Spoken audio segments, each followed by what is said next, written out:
Next up, Louisiana State goes to Tuscaloosa. 42-28 loss for the Bayou Bengals. Jaden Daniels battle with him and Jalen Milroe, and they both finished with 219. But Jaden Daniels does get the upside in the touchdowns, but also throws a pick where Milroe is nil on both. Jaden Daniels, QBR 97.6. Jalen Milroe, QBR 96.4.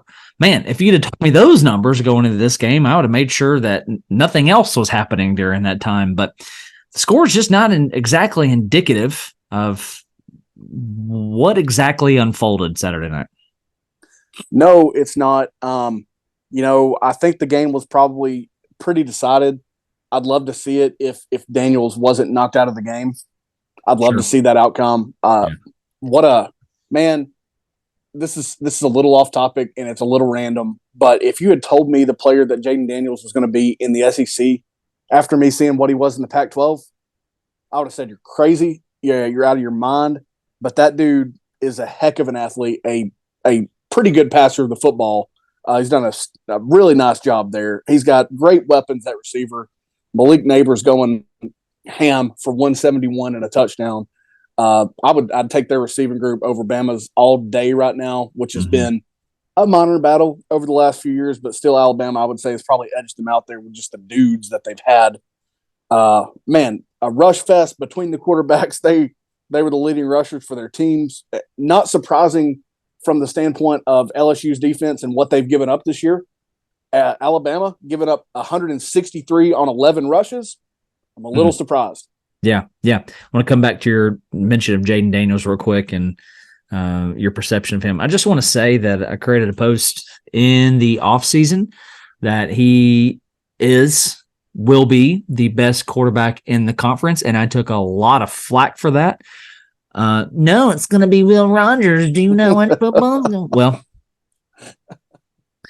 is this the point in time of the podcast where I say that I told you so? Not you, but told you.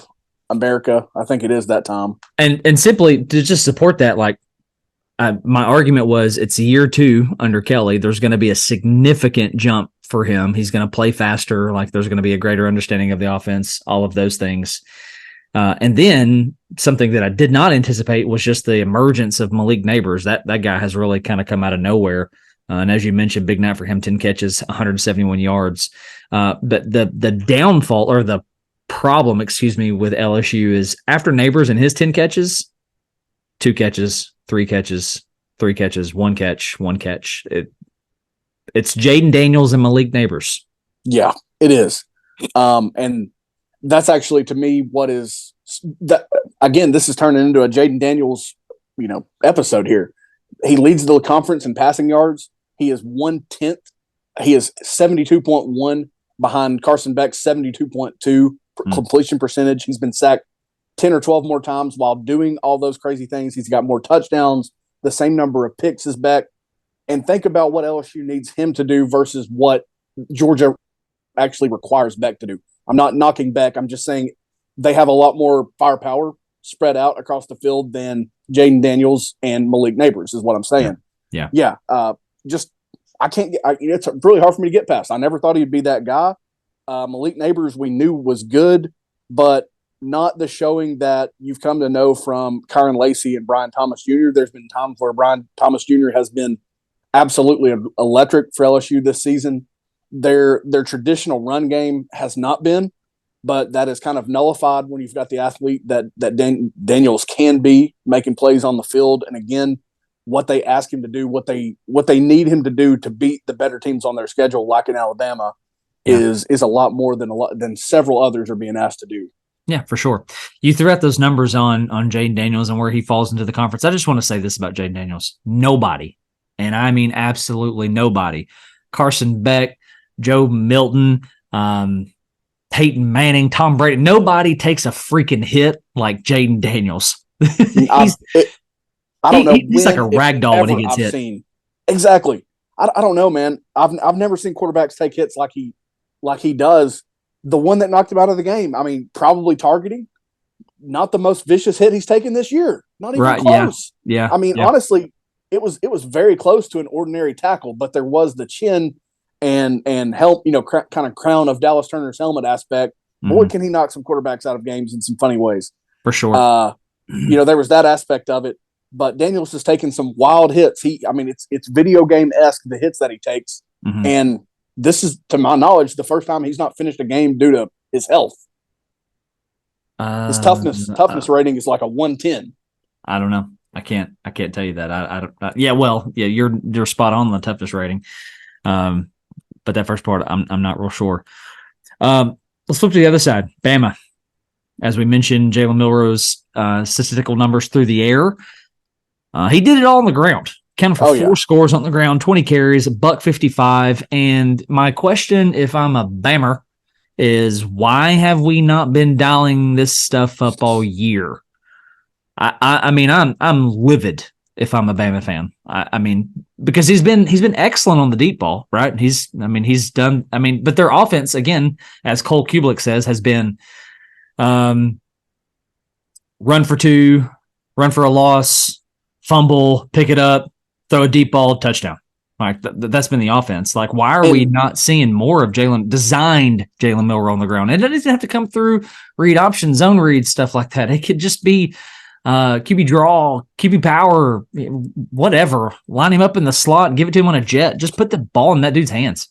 And this is only the 3rd time this year. Think about the offenses that Alabama's had. Tua, Bryce Young, Mac Jones. Think about the offenses they've had. This is their 3rd game this season scoring 40 points. Only their 3rd.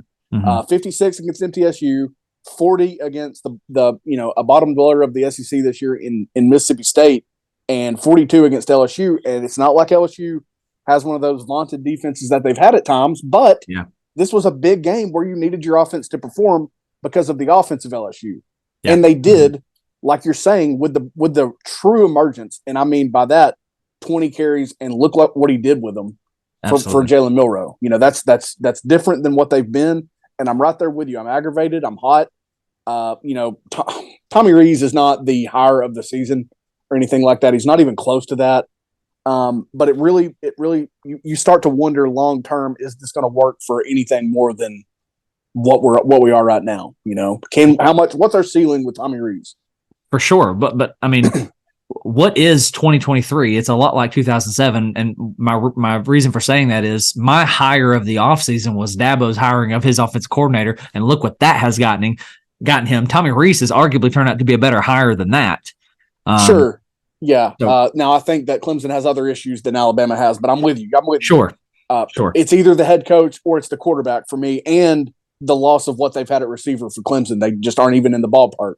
Right. But yeah. It's what it is. It's uncharacteristic for Saban. He goes through these coaching changes, and you may notice it in the playoff or the national championship game that they're not the caliber that they were. It's just usually not weeks 3 or 2 this year where they played Texas through 10 or the end of the season where you notice the changes. It's usually in the absolute upper echelon of the sport where you notice that, hey, they're not what they have been, and not against the more, look, I'm calling the SEC average here, but they're average week in and week out games where you say, oh, they are not what they were. Oh, yeah, for sure. I'm in agreement with you there. I was just basically saying, like, what is this year? So, oh yeah, it's drunk. Let's end this in this segment by just peeking at their schedules real quick. They should both win out. LSU is going to host Florida. LSU is going to host Georgia State. LSU is going to host A&M. I like them to go 3-0 right there, just off the cuff. Alabama is going to travel to Kentucky, host the Fighting Moccasins of Chattanooga, and then the Iron Bowl in Auburn.